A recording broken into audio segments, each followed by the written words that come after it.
My name is Gurleen and I'm a CPA at SAI CPA Services. Here I am to talk about four main tax strategies, starting with offshore accounts and tax havens, moving on to Puerto Rico at 60, followed by hiring family members, and last but not the least, estate tax planning.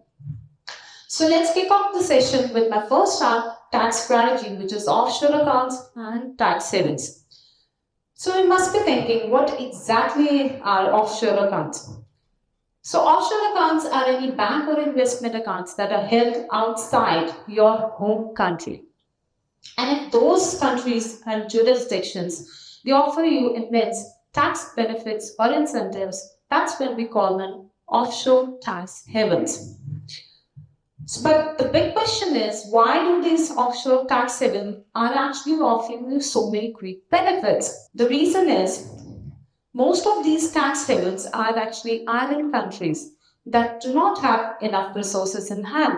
So they want your money, they want for your investments. They want you to come and settle your businesses here and bring some investments to their economy so that their economy gets a boost. So with this information in mind, let's see what actually these offshore tax havens are offering. So with places like Bermuda and Cayman Islands, they offer you 0% tax on capital gains, 0% tax on dividends, 0% tax on income, and 0% tax on profits.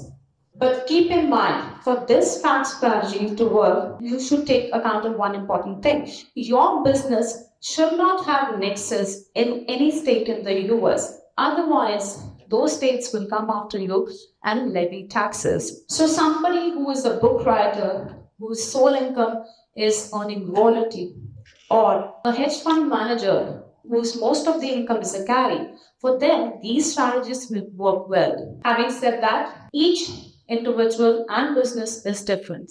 So you have to assess your situation and choose wisely. So with that thought, let's move on to my next strategy, which is Puerto Rico at 60. I call it a tax break that feels like a tropical life hack. So what if I tell you that if you set up your business somewhere where you just have 0% capital gains and just 4% corporate tax? Sounds too good to be true? Well, it's not. It's Puerto Rico Act 60. So let me break it down for you. Puerto Rico Act 60 is an initiative by the Puerto Rico government where they're trying to attract wealthy investors and entrepreneurs to the island. In return, Puerto Rico will give you some of the lowest taxes in the US. So think of it like a trade between you and the Puerto Rico government. You bring your money and skills to my island, and I'll make sure you keep more of what you earned. But it's not the end here. This strategy is again not suitable for everybody. In order to avail the benefit from this strategy, become a bona fide resident, spend at least 183 days over there, and register your business in Puerto Rico. And your business should be an export services business. What's that even mean? Which means you cannot serve the locals. Your business has to serve clients based outside Puerto Rico. So it's like, think of your business like Amazon. You can ship your services anywhere, but your headquarters has to be Puerto Rico.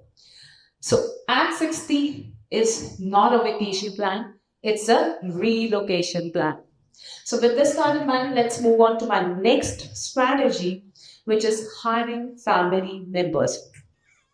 So for this strategy, I would like to start by saying, if there are too many tax strategies to harm, then why not start with one from your home? So this one is actually that starts from home, that is putting your kids on the payroll. So let me tell you how it works. Meet Raj. He's married to Simran, and they have a 15-year-old daughter named Anaya who handles social media. He's into consulting business and he earns 100,000 a year. Now, instead of keeping all the 100,000 with himself and getting it taxed at 30%, he started paying a fair salary of 30,000 to his daughter Anaya. So with Anaya being on the lowest tax bracket of 10%, the family was able to create a tax arbitrage and thereby saving 20% in the amount of taxes paid.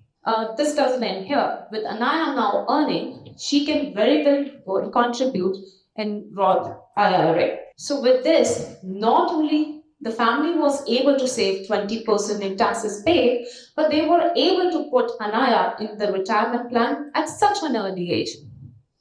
But keep in mind, for this strategy to work well, the job has to be legitimate and appropriate for the child's age. So let's move on to my last strategy, which is estate tax planning. So there's a common misconception that we usually have that I'm not a billionaire. Why do I even have to plan for estate tax?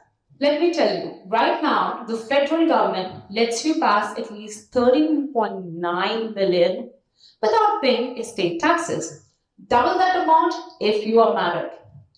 Anything in excess would be taxed at a heavy tax rate of 40%. So let me explain this with an example. So meet Sarah. She's 50 right now. She's very smart with her investments and she saves well. Right now, her estate is 5 million. Great, no taxes. But Sarah is not stopping anytime soon. In the next 20-30 years, her estate will not only breach the federal exemption limit, but will surpass 40 million.